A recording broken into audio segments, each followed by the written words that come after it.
No, and I think the reason why is because it had... Well, we're live. We're live. It's Caroline Stevens, Seeking the Truth. Let's hope we can get the show on the road. Sorry about that, everybody. We're doing a Skype call simultaneously with Facebook tonight. And we normally do it through StreamYard, so we've just had some technical hitches. So on this evening's show, we are on to part 5, Over the Rainbow. We've been looking for the past 4 weeks on the subject of eugenics. Eugenics means effectively the strongest eradicating the weakest of us in society. So it depends on who's in charge as to who goes and who stays. I'm trying to be as diplomatic as possible because we don't want to lose a slot on Facebook, especially. Okay, so Eric von Essex is my guest this evening. We've been doing regular slots on a Wednesday, 6 o'clock. And Eric has his own YouTube channel, Eric von Essex. He can be found on Facebook as Peter Croft. And we are looking at, well, going back in history, because you can learn so much about the current state of play if we look back in history. And they do say history repeats itself. So, Eric, would you like to introduce yourself, please, to somebody who maybe has never seen one of our shows before? Oh, good evening. Good evening, Caroline. Well, actually, I go under the name of Eric von Essex on YouTube. Real name is Chris. I have explained why I have 2 pseudonyms, but I won't bother to bore you with that. But as I say, real name's Chris, but I don't mind being called Eric, so that's perfectly okay. And what we have been doing is every Wednesday, been doing what Caroline does, is seeking the truth. Well, we actually expose a little bit too much truth, and last Wednesday YouTube put the chop on and took the video down, hence the reason this is being recorded. And if you go over to my website after the programme, I hasten to add, FockhamHallRadio.com, now you can see all the details. If you go on to my YouTube page, which is Eric von Essex, and that will lead you to the website. This recording will be downloaded either tonight or tomorrow morning, so Thursday morning you'll be able to hopefully see it broadcast from my website. So we've still got to be careful what we say, but I'm hoping that in the weeks to come we'll be able to do a live broadcast using my website as a platform, and that way we can be more open with what we are saying. We don't have to be a little bit careful, because obviously Caroline doesn't want to be thrown off of Facebook, and nor do I. So that's why we're still a little bit careful. That's the aim. So over to you, Caroline. Thank you for introducing me. To be fair, I mean, last week's show, which we did on Wednesday evening at 6 o'clock, by the following day it had already been pulled from YouTube. So you can find it on BitChute, and it is still on Facebook. So yes, it's been saved on BitChute. So that was Eugenics Part 4. Right, so without further ado, I found this great article. In actual fact, somebody on my timeline found this great article from The Spectator. And I think it really covers a lot of the things we've been looking at over the past few weeks. And it gives a much better picture of what's been happening. So the article was written in 2012. So imagine this has been written almost 9 years ago, which was actually just before I went into politics, the year before I went into politics. So it's called The Return of Eugenics. So if I read it out, Chris, and if you can then comment, that would be great, because you're not aware of what I'm going to read out. Researchers don't like the word, but they're running ahead with the idea, and Britain is at the forefront. The only way of cutting off the constant stream of idiots and imbeciles and feeble-minded people who help to fill our prisons and workhouses, reformatories and asylums is to prevent those who are known to be mentally defective from producing offspring. This is from The Spectator in May 2012. Undoubtedly, the best way of doing this is to place these defectives under control. Even if this was a hardship to the individual, it would be necessary for the sake of protecting race. So it sounds a bit like a global agenda here, and this was in The Spectator in May 2012. And who makes those judgments, eh, Chris? So it says it's comforting now to think of eugenics as an evil that sprang from the blackness of Nazi hearts.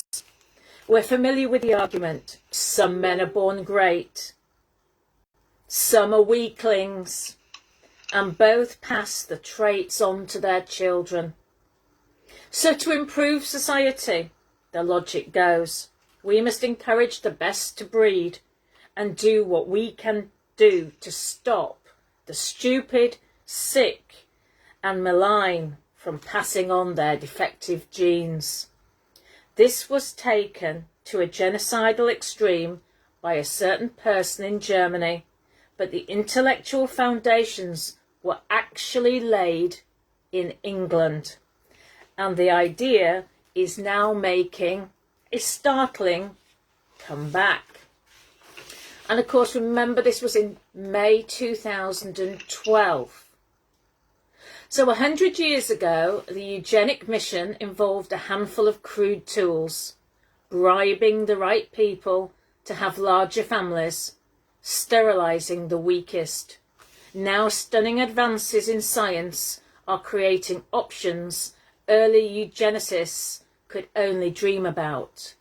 Today's IVF technology already allows us to screen embryos for inherited diseases such as cystic fibrosis. But soon parents will be able to check for all manner of traits, from hair colour to character, and choose their perfect child. The era of designer babies, this is back in 2012, long portrayed by dystopian novelists and screenwriters, is fast arriving. According to Hank Greeley, a Stanford professor in law and biosciences, the next couple of generations may be the last to accept potluck with procreation. Doing so, he adds, may soon be seen as downright irresponsible. In his forthcoming book, The End of Sex, he explains a brave new world in which mothers will be given a menu, not for food, but they'll have a menu with various biological options. But even he shies away from the word that sums all this up. For Professor Greeley and almost all of those in the next bioscience, eugenics is never mentioned, as if to avoid admitting that history has swung full circle. And of course, we've discovered this and discussed this, Chris, in earlier shows, that the word eugenics was actually coined in 1883 by Francis Galton, a polymath who invented fingerprinting and many of the techniques of modern statistical research. He actually started with a hunch that so many great men from the same families, well, certain great men come from certain families because genius is hereditary in his opinion. Now, would you like to say anything about that? Because I find that totally appalling. The fact, what I see is that certain families have the money and they give each other piggybacks up, and they are, it's to our detriment.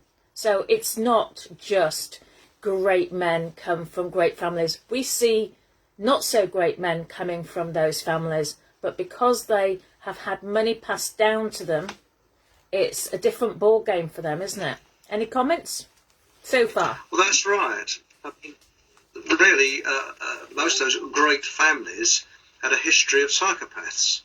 They were ruthless. I mean, you've only got to look at the royal family, their ancestry. But what they do nowadays is, well, say nowadays, over the last 100 years, is change words. Like, for example, Edward Bernays, who was the father of modern day propaganda, he started off using the word propaganda, and then it fell out of fashion, so he changed propaganda to public relations.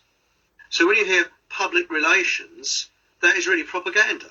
But they just changed the words around, so it's more mild. And they're playing with language. Like, for example, now, how many people have heard senior members of the NHS saying they have a duty of care? Doesn't that sound nice? A duty of care.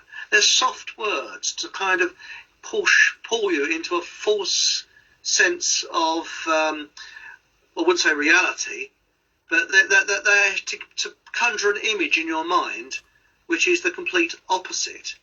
But when you look at eugenics, for example, it's no longer eugenics, is it? They've changed those sort of words. It's all nice and soft and fluffy now. And I won't go on too much about it, but I got I don't know if this is recording on the camera or not, but I got a booklet from my local council today, and showing me how they're wasting taxpayers' money. And this booklet is like a communist manifesto.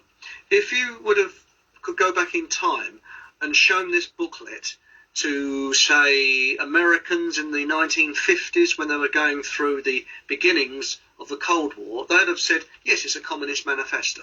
It really is.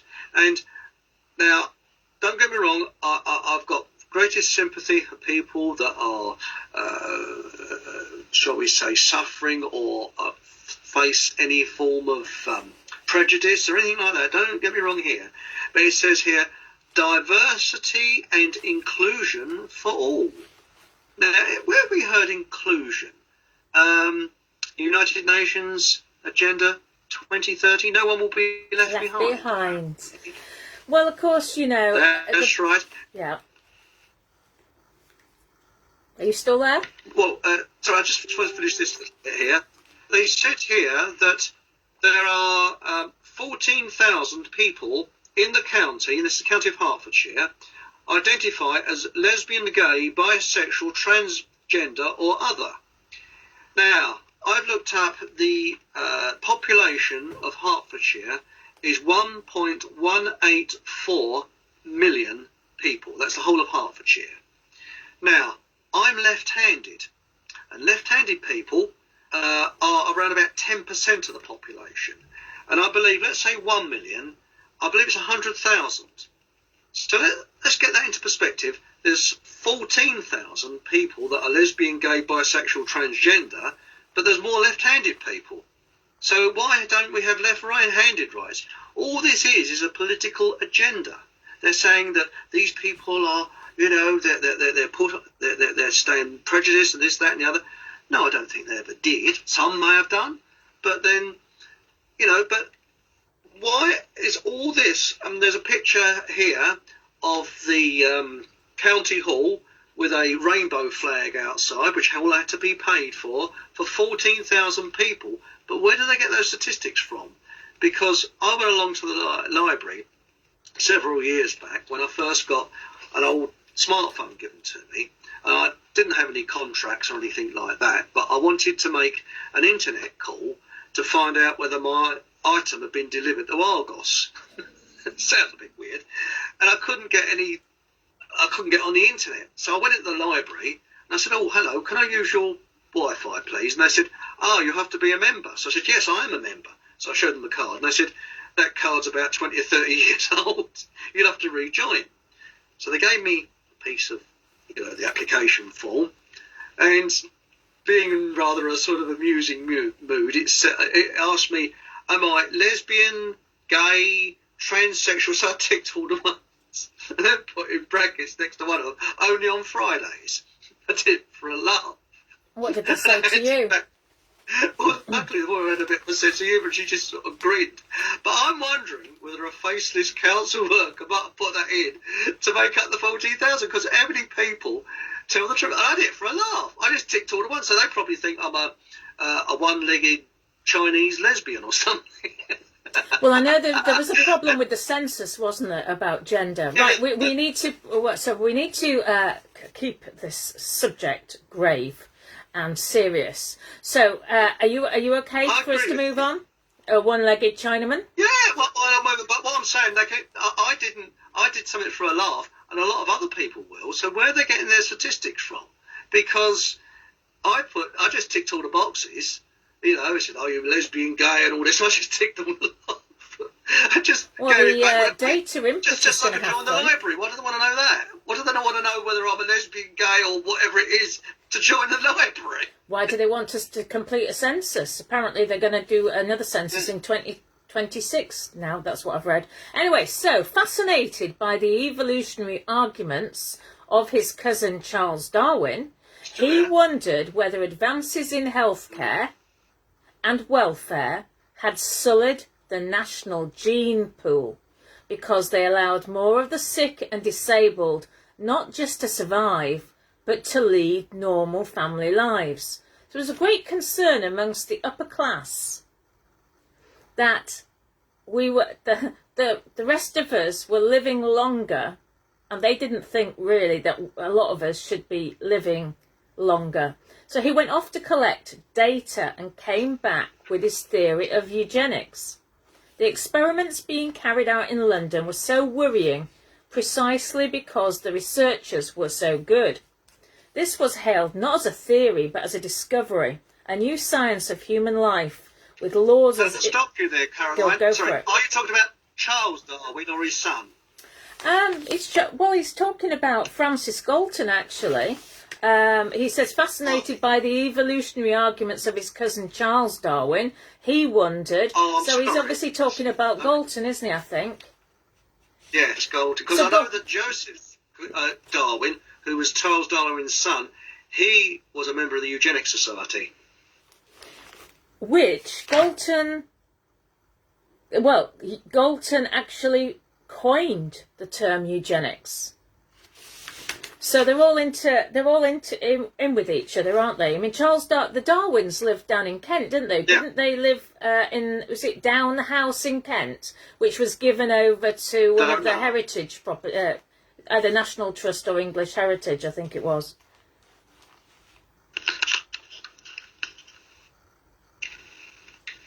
You okay? Yeah, I'm okay, yeah. Okay, so he said, basically, he went off to collect this data, and that's when he came off with this theory of eugenics. So it was hailed as a discovery, a new science of human life with laws as immutable as Newton's.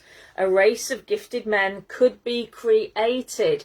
So we've not actually said that before, have we? A race of gifted men could be created, he said, as surely as we can propagate idiots by mating cretins. I never knew the word cretins was used all those years ago. Did you? No. I know there's it's used as a derogatory term, but there is, I believe, a medical term for cretinism, I believe. Because I was going to use the term cretin, and I decided not to because it is actually... a biological term. A person can suffer from cretinism, so I decided not to use that term. That's how I found out about it. But it used to be used quite a lot about 30, 40 years ago. They'd say, oh, that person's a cretin, and it was a kind of derogatory term. But I think it would be wrong to use it now because... it's so derogatory. It's got such a negative connotation. But I'm just saying that they use these words... Obviously, different era, different language, but this is where it's come from. They didn't want to propagate idiots in their words. So it says, soon the most revered names in British history lap this up. And this is what might come as a shock to people who've not followed some of our other shows. Winston Churchill was, he wrote to the Prime Minister about this, urging him to do more to stop the multiplication of the unfit. Yes. Well, Winston Churchill was the head of the Eugenics Society, wasn't he? He actually ran. He was the spearhead of it in the 1930s. We covered that the other week. If you like to look back, it's still on YouTube, I believe. The actual Eugenics Society. And we had that. You found that film, didn't you? From about 1937, where they were showing you one family that was gave birth to a lot of, putting it, sorry to say crudely, a bunch of village idiots, and another family that were swan-uppers and were excellent athletes, and they were showing you about pure breeding, and that was around about 1937, and that was from I believe, the Eugenics Society. I tried to show that on YouTube. I tried to download it, but it wouldn't download. But I might be able to put it on my website. Okay, well that's great. So basically, Winston Churchill was concerned about effectively the propagation of idiots. He wanted the Prime Minister to stop this explosion, if you like, of people from lower classes of society. Darwin himself would come to fear that if the prudent avoid marriage whilst the reckless marry, inferior members tend to supplant the better members of society. And by 1908, a royal commission was conveyed the grave news that there were 150,000 feeble-minded people in Britain. That was in 1908. So what was the government going to do about it? As one reformer put it, they must be acknowledged dependents of the state, but with complete and permanent loss of all civil rights, including not only the franchise, but civil freedom and fatherhood. This was William Beveridge, founder of the welfare state and the person who was behind the NHS. Wow. Sorry, I'm absolutely gobsmacked with that. Could you, for the benefit of our listeners, could you just go over that again? Because it was a sort of, when you said William Beveridge. Yeah. Yes, so the person who wrote the white paper in 1942 for the preparation of the National Health Service, which everybody's been, not everybody, but a lot of people have been clapping. Last year, William Beveridge, eugenicist, he's on the back of this 1908 Royal Commission conveyed the grave news there were 150,000 feeble-minded people in Britain. And what was the government going to do with them? As one reformer put it, they must be acknowledged dependents of the state, but with complete and permanent loss of all civil rights. So these 150,000 people should lose their civil rights, and they should lose their civil freedom and fatherhood. And this was William Beveridge, founder of the welfare state, the National Health Service. It's already... This was in 1908. Yeah. Excuse me coming in here, Caroline, No. but I might be putting two and two together and making 100. But, all right, I'm going to say it. World War One, Britain needn't have got involved with. We was under no threat whatsoever. And we actually went into World War One for a trivial excuse. Just think of the millions that were killed, mainly working class. Yes, there was a lot of officer class that got killed. They had a very high casualty rate amongst ex-public school senior officers and people like that. But you think of the millions, and apparently after World War One, there was such a shortage of men that a lot of ladies remained unmarried because there was a shortage of men, and that shortage was never actually made up until I believe it was the 1980s. And it was worse after the Second World War in Russia. That's why women had to do men's jobs, because there was a shortage of men, because so many had been killed during that war. But the First World War was shall we say, where they went over the top en masse. It seems very odd that in two world wars, Britain got involved in a war they needn't have done.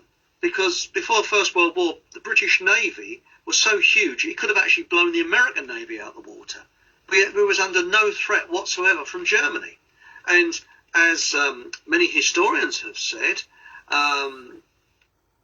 we could have sat back and supplied both sides, as Britain did in 1905 during the Russian-Japanese War. We supplied, I think Holland and Wolff, I'm not sure, I know Holland and Wolff supplied, I think it was either the Russians and Armstrong supplied the Japanese. I might have got that round the wrong way round. But there was a terrible rivalry between the two shipyards because they used to chalk up apparently in the pubs what ships had been lost by either side. So, you know, why did we get involved? Why did Britain get involved in a war that, to me, the more I look into it, it looks like a kind of eugenics. Again. Well, it was a double whammy, wasn't it? It was a way of eugenics, exterminate the population with propaganda, making out there was valid reasons that we were under attack. But it also, it was a double whammy because they were making money. The banksters were making the money. And so now, hence, we're in World War III. It's a different setup this time around. And you mentioned World War II as well. I think probably a lot of us know, or maybe have had grandparents at that time, and it was not uncommon for one lady to be married 3 times in her life because she lost 1 or 2 husbands in the war. So that must have had an impact on the number of offspring that a lady was going to produce, I guess. So I'm just thinking aloud now. It's all sort of coming into focus, and nobody out there talks about this type of truth. They will talk about political parties and what they'll do if they get elected, and it's all total rubbish. People don't understand that the political parties, like the wars, are funded by the same group of elites. It doesn't matter whether it's Gates or Soros. Can I comment? I don't mean to... No, keep going. I'm terribly sorry. I hope you don't think I was rude to cut in there, but there's something else that's come to mind. You are spot right on. The Corbett report, whether you like James Corbett or not, I don't know. I like James Corbett. Really? He did a fantastic set of documentaries, and they're on his website. Don't bother with YouTube. He's leaving YouTube, like myself. And it's about the First World War and how the banksters actually made a fortune out of it. But I want to look into, I'm wondering about Lord Baden-Powell. Now, Lord Baden-Powell set up the Scout movement in the Edwardian times. And he set it up to, shall we say, there was a lot of youths that were juvenile delinquents and whatever. And he wanted to, shall we say, it's set up on army terms. Where, I believe you had ranks and things like that. And it taught young boys discipline, and then they had the girl guides, and it did the same for women as well. But I want to look into Baden-Powell because he emigrated to Kenya during World War II, around about 1942, 43, sometime like that. And I don't know whether he was anything to do with the eugenicists.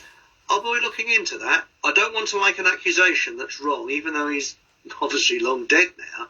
But I'm just wondering, the Scouts movement, I've often been suspicious of it. And remember, I looked at a breakaway movement from the Scouts, who actually are now called the Woodcraft folk. So I think that would be for another programme, but I'm going to look into that. I just thought that as you was talking, Baden-Powell, it just seems strange that he set up something for young boys in the Edwardian times. Sorry, over to you, Caroline. Okay, well, the Woodcraft folk, yes, I've heard of them. You remember I stood in Parliament, I should say, in an area where Woodcraft folk were quite common, because I had never heard of those people before. Okay, right, so it goes on to say, and hi Keith, thanks for that really great article, because this is what I'm reading from. He's actually on my live show tonight, so that's great. A report in the Times conveyed then, after this 1908 Royal Commission, matter-of-factly, the substance of a lecture given to the Eugenics Society following a survey of people from Devon by a Dr. Grunby. And he says, as to imbeciles, he said there was only one thing to do with them: exterminate them as they arose. He put forward the suggestion on purely humanitarian grounds. What do you think to that? Exterminate the people in 1908, and then we have a World War I in 1914. Well, it was also suggested of eliminating the poor going back even 100 years before then, because in the 1790s, people don't realise is that one of the first VAXs, I won't spell it out because I don't want to get you booted off of Facebook, it was compulsory then to have the cowpox VAX. And those that didn't and refused were shipped to Australia on the convict ships. They weren't convicts; they just refused to have the cowpox in VAX, and that was going way back in the early 1800s. So I often wonder whether that was to cut the population, because there was people then, which I've got to research more, but I do know that eugenics isn't a new subject. They were talking about how they can eliminate the poor, because the poor were a problem. They wanted to get rid of them. So it's all very, very strange. And I think it's also linked to communism, because you notice communism always eradicates, is for the workers, but it's set up, so they say, by very rich people. I mean, Trotsky, his parents were extremely rich, and they funded him going around the world. And Trotsky was responsible for the worst brutality you could ever wish to think of. And it was always the poor peasants and people of that calibre who were absolutely... the genocide was horrendous. So... Well, he was okay, pure... so it says eugenics came to stand for modernity. To believe in it was to declare one's belief in science and rationalism, to be liberated from religious qualms. So some of the most revered names in English history lapped all of this up. The Bishop of Birmingham called for sterilisation.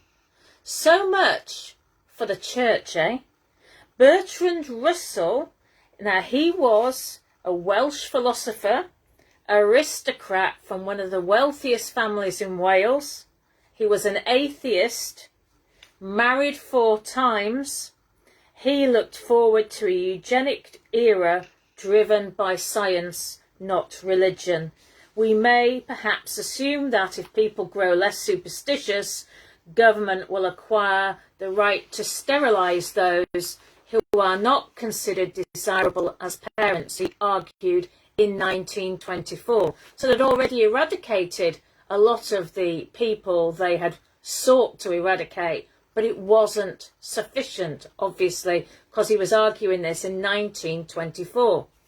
Then, we've not discussed this before, when a sterilisation bill was brought before Parliament in 1931, it had the backing of social workers, dozens of local authorities, and the medical and scientific establishment. So when people say to me about why do I think that the symbolism of the medical profession with the snakes and the Baphomet. It's all about the Baphomet, and it is not what people think. The Sterilisation Bill in 1931 had the backing of the medical and scientific establishment. So it was defeated, but the agenda continued.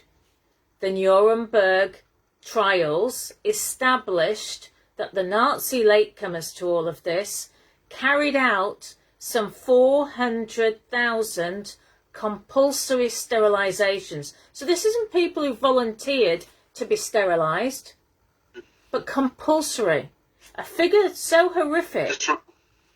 Were you aware of that then? They did experiments, didn't they, to see how they could sterilise people quickly. But I know that India had in the 1970s a sterilisation program where they went round poor areas, the peasants, the fields and that, and they would give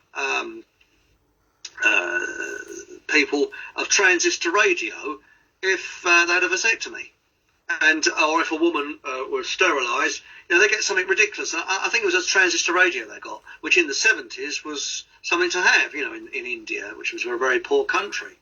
And this has been cropping up around the world in various shapes and forms. Look what America did to a lot of Negroes when they was doing medical experiments on them in the 1930s. So this is, shall we say, it's all done undercover, so to speak. And in a situation where people say, oh no, they wouldn't do that, would they? Yes, they would. Well, it says a figure so horrific it's eclipsed the 60,000 in Sweden and a similar number in the United States. The idea of a biological divide between the fit and the unfit was no Nazi invention. It was the conventional wisdom of the developed world. And this is the problem, because we forget how badly Britain fell for eugenics. We fail to recognise the basic arguments of eugenics when they reappear, which they are now doing with remarkable regularity, and that was going back to 2012. Consider, have you heard of Adam Perkins, Chris? Never heard of it, no, sorry.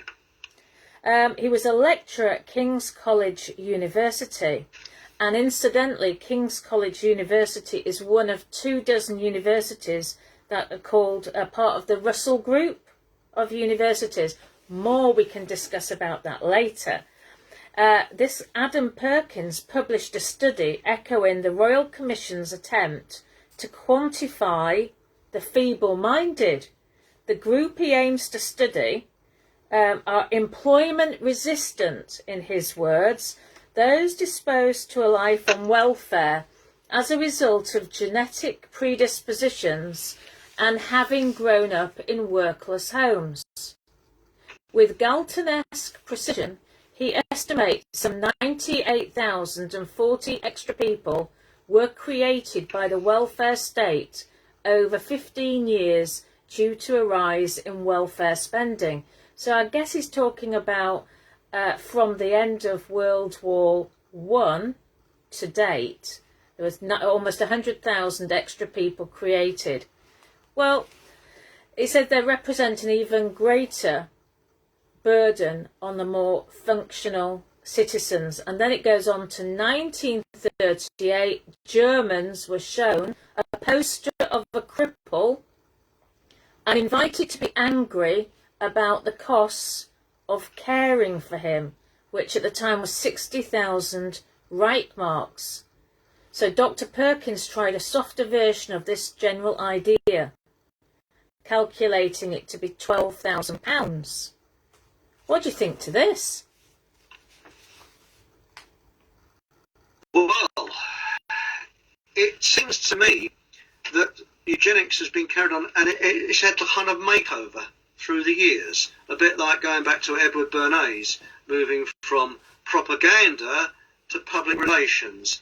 Same thing, but a makeover. And when you look through, for example, look at the NHS, which was set up in 1948. Now, what they did is threw out all natural medicines. Now, isn't that rather like throwing out the baby with the bathwater, which are cheap and can easily be produced, that have been proven for years to work? They actually turned their back on it, and they had a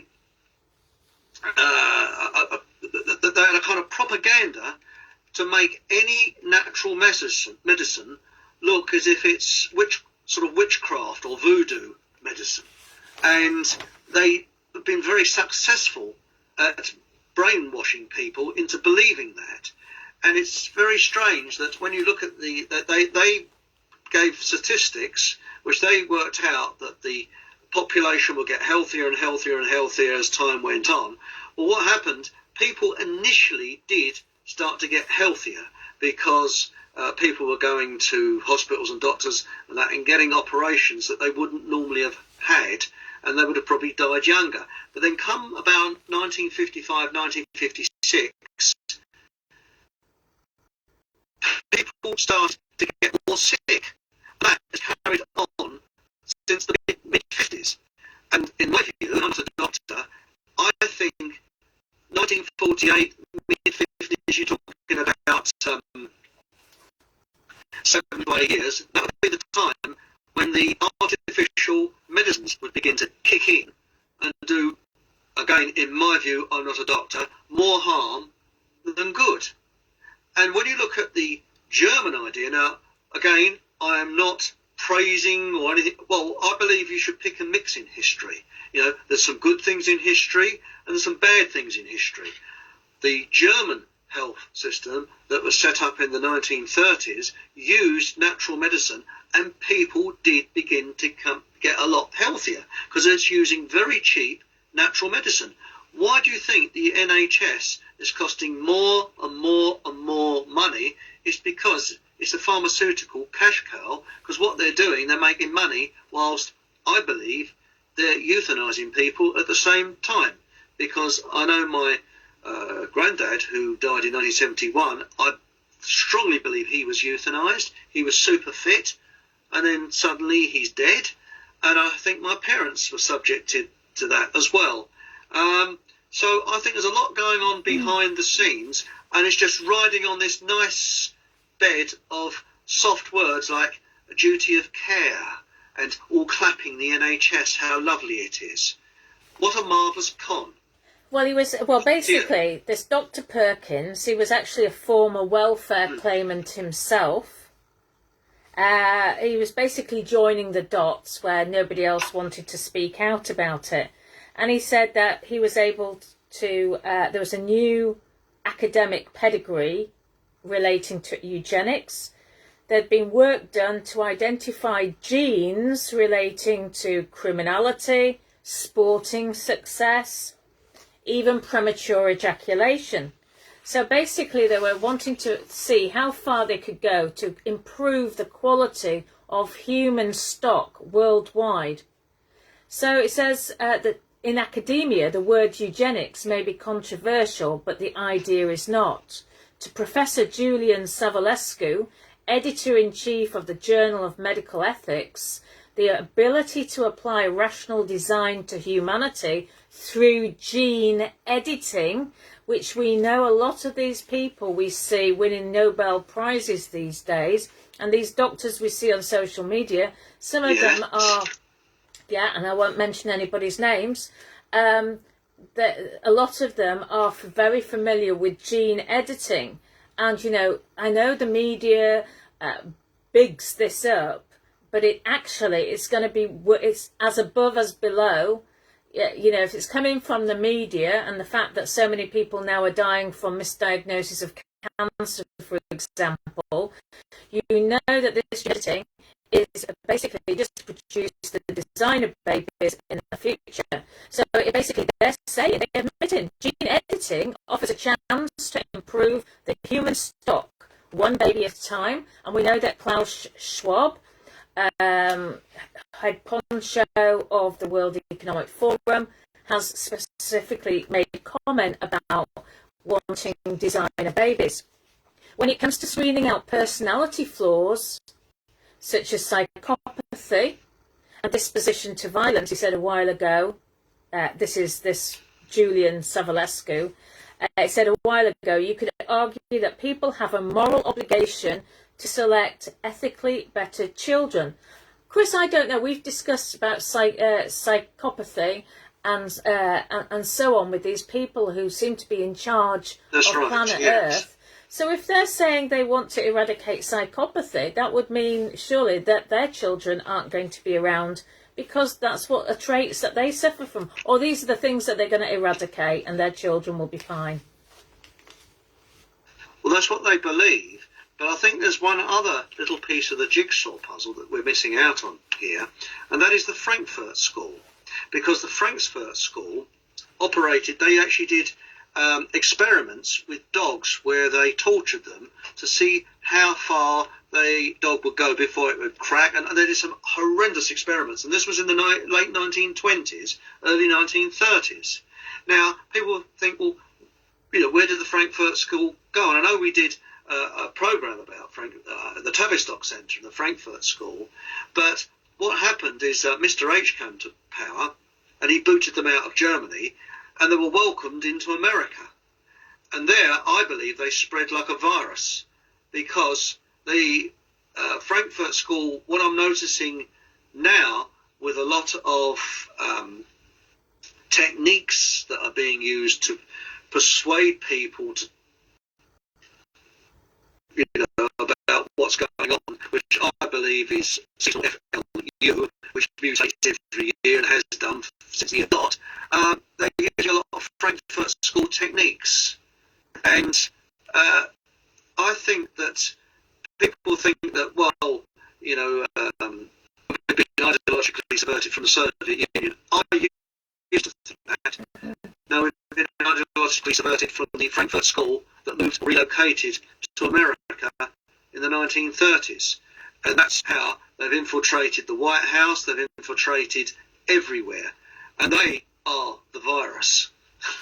So, right, okay. So basically it says, and remember this was 2012, meanwhile the scientific pursuit of ethically better children is advancing rapidly. Since Louise Brown was conceived in a laboratory, and that was 38 years ago from 2012, the world's first IVF baby, which we have mentioned before, the treatment has become mainstream, sought by 100 women a day in Britain. Developments in IVF mean that today several embryos can be fertilised and screened for diseases, with the winner implanted in the uterus. The next step was taken in 2011 when Chinese scientists succeeded in modifying the genes of a fertilised embryo. It was rather messy. They attempted to treat 86 non-viable embryos and failed in most cases. So they abandoned the experiment, say 100% success rate is needed. That's what they said when dealing in human life. So we've already got now the genetic modification of human embryos, and this must surely cause the people out there a great deal of concern, especially with what is happening today. But here, and at each point in the eugenics sort of jigsaw, you can argue, or the timeline, if you can argue, where is the moral problem? Well, there are no deaths. So this is their argument. There are no deaths, no sterilizations, no abortions, just a scientifically guided conception, the potential avoidance of disease to the betterment of humanity. So who could complain? So, anybody who out there believes in our Creator and believes in a lot of biblical principles, and I'll just use this loosely, this is a total anathema to people such as myself, because, and this is why you seem to get atheists and people from the cults that we can't talk about, because they are on a mission. And my belief is that our Creator created us all wonderfully, and when things go wrong, it's quite often because of the foods we've eaten. It's not because of our Creator being his or her fault. It's the fact that they've been pumping now so much rubbish into our food supply, into our water, drinking water, the trails in the sky, and so on. So it's not his fault, it's other people's fault. That's how I see it. So, you know, they basically, it says the potential avoidance of disease to the betterment of humanity. And a lot of that they have given to us in the first place, would you say? Yes, and also what we haven't touched on, and there's quite a few people I've noticed, there's a scientist talking about this, whose name escapes me at the moment, is plastics. Because we've got to sort of ask the question, how comes that people are becoming infertile? And this particular scientist, I'll try and find his name, Chris something like that, he said, you know, in the 1950s, you could virtually shake hands. He said this jokingly, you could shake hands with a girl when she became pregnant because the food was more pure. People didn't eat out of plastics. And there's lots of scientific evidence that there is sterilisation residue in these plastics. Because you think about it, water often comes through plastic pipes now, not copper pipes, believe it or not. Yes, we do have copper pipes, but plastic. And you think of the amount of plastic containers that you have. If you buy ready milk, it's in plastic. You buy yogurt, you're scraping round and you're taking little parts of that plastic off and you're consuming that. So could this be done deliberately? I don't know, but I would think it would look that way, because as we've increased the amount of plastic in our day-to-day lives, so people have become more infertile, very much more infertile. I mean, again, I mean, you've only got to look at your grandparents. I mean, they had huge families in the Victorian times. My father came from a family of, I think, 5. So they had very big families. I mean, my mother had 3 brothers. My father had 2 sisters and 2 brothers. He was the last one. He's the 5th one. And it was unusual to have a small family in those days. People were very, very fertile. So there's a reason why we're becoming more and more infertile. And I really do strongly believe that they're deliberately putting stuff into plastics. And you look at a lot of these medicines they're giving. Now, they reckon the long-term effects of the pill, they don't really know. And they first started testing the pill out in South America in the poor shanty towns. And it's no coincidence that if you look at the map of London, you'll notice that all the teaching hospitals that were founded in the Victorian and Edwardian days and before were in the East End. Why were they in the East End? Because they could do medical experiments on the poor and not worry too much about it. That's the reason why. So, you notice, yeah. I was going to say you've made a really, really valid point there, and it's not something I've thought too much about. But, as you say, like a lot of ready meals, we use the microwave, because we're all busy people, or we have been very busy people, and we have got used to this convenience where if people are coming in at different times because everybody's at work, and then, of course, people have become a bit choosier. Do you remember the days when your parents would have everybody sat down at the same table and would all be eating the same meal? Yes. Well, it's actually quite unusual. It seems to be quite unusual now where you're going to get everybody sat at the table at one sitting and be eating the same meal. So yeah, convenience, all the microwave dinners, and as you say, a lot of them, they're in plastic, and you can literally stick them in the microwave, and the same with baby bottles. If you're feeding with formula milk, a lot of people use the microwave to heat the milk up, and the milk is in the baby bottle. So yeah, absolutely. And of course, because of for some people, the tap water's had fluoride in, or they've got water which is inappropriate to drink. Of course, there's been an increase in people drinking water in plastic bottles as well. So we're surrounded by plastic. So it says 150. Well, not only that. Yeah. Not only that, DuPont brought out Teflon, and Teflon is in everything. and they've not only found it's carcinogenic, but it's also causes it's a sort of a sterilisation. Now, I don't have a microwave, I never have had one, and I won't have one, because when microwaves were first used, I believe in radar, people in, I think it's the 1940s, that were getting great blasts of microwaves, they died very young.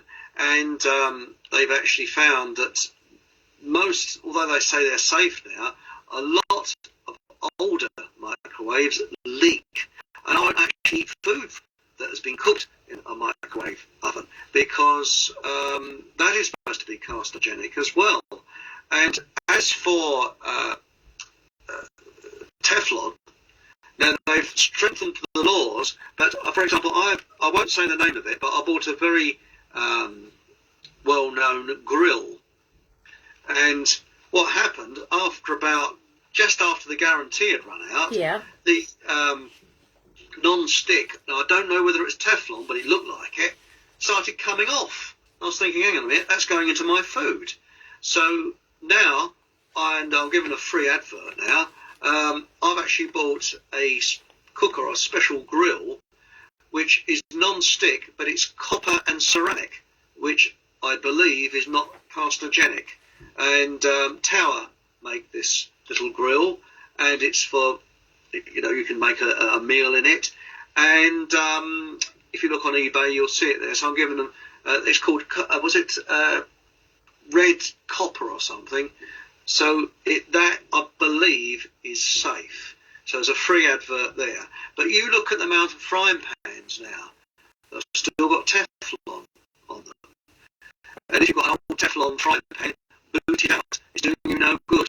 But have you noticed, as these different things have come in, I mean, you remember thalidomide. Now, that thalidomide drug, it was given to the public, and I thought that it was an experiment that went wrong, and it was only given to expectant mothers for a matter of weeks. It wasn't. It was given for years, and it was 6-7 years that thalidomide was given out before they actually thought, oh, it's causing birth defects. What happened is they said, oh, there's no link between thalidomide and these birth defects. And it took a long time for the scientists, or I believe it was lawyers and that, to prove that it was thalidomide that was causing these horrendous birth defects. So I really do think that we can have safe products. Glass is very cheap. I will not drink bottled water out of plastic.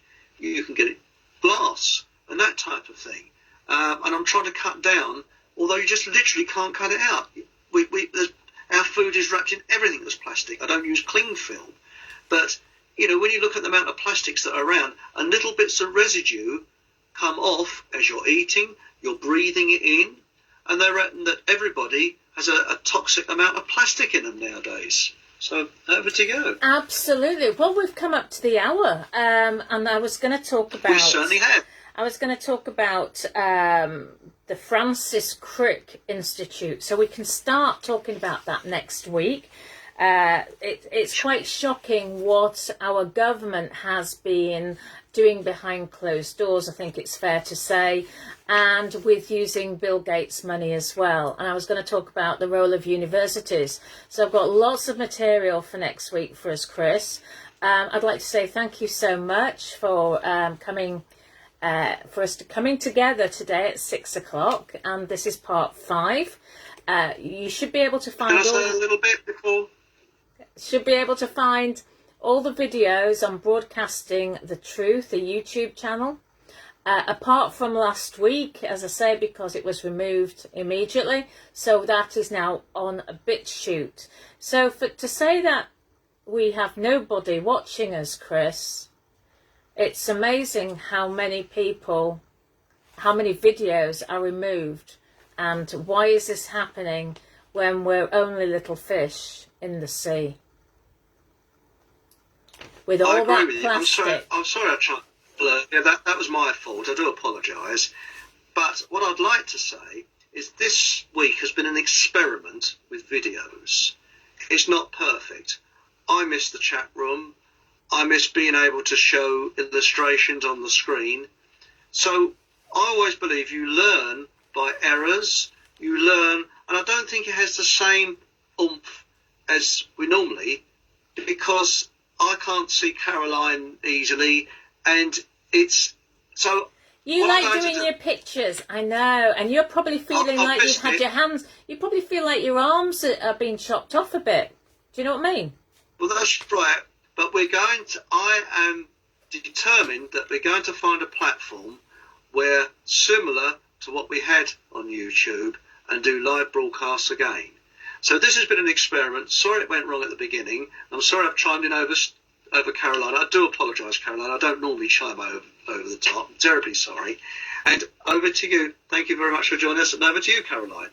Thank you. And thank you to everybody at home. Please do share before videos disappear, because I was circulating your YouTube video from last week, Chris, and basically people said it's already been taken down. So please do share as soon as possible. But we'll be back. You'll be back, won't you? Well, actually, this will be now downloaded onto FockhamHallRadio.com, and please go on to my YouTube site, which is Eric Von Essex, and that will actually, the latest video on there, which is only about 2 minutes long, will point you in the direction of the website, and hopefully either tonight, I think tomorrow, really, you'll be able to see this video where it cannot be taken down because it's on my website. So you'll be able to see this video on the website. I'm not sure whether you can see it or hear it. I don't know whether it's recording visuals or not. Yeah, so I can see you. You'll be there, and I can see me. I forgot to put my camera back on when we redid it at the beginning. Fockham Hall. Can you put the link? I have to speak openly. Can you put the link to your sites at the bottom on this live stream, please, when we've finished? So that, because Fockham Hall is FOCKHAM,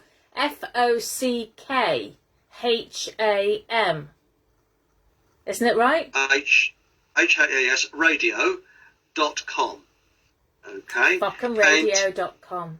No, FockhamHallRadio.com. Oh, FockhamHall.com. It's not rude. It's very polite, isn't it? And the thing is that I'm determined to find a platform where we can speak openly and not have to. Well, I won't hold my breath about speaking totally openly. This is the reason why, people will know that I've had a 3-day ban on Facebook last week. Why did I get a 3-day ban? They lumped other people's posts with mine, and so there we go. So that's the reason why we've got to be so circumspect, because Facebook does have more people on there than most other sort of forms of media for our sort of alternative agenda. So thank you. Please do share, and next week we're going to be looking at the British government, who are big players in the eugenics market, which is probably why we have the AstraZeneca on our soil, etc., etc. And that they're all into our universities, because we've got some of the top universities in the world, and I'm going to be paying particular attention to 24 universities. They're called the Russell Group universities, and all will be revealed as to hopefully what is going on with Bill Gates and the universities. Take care, have a good night, don't worry too much, and I'll see you soon. Goodbye for now. Bye, Chris.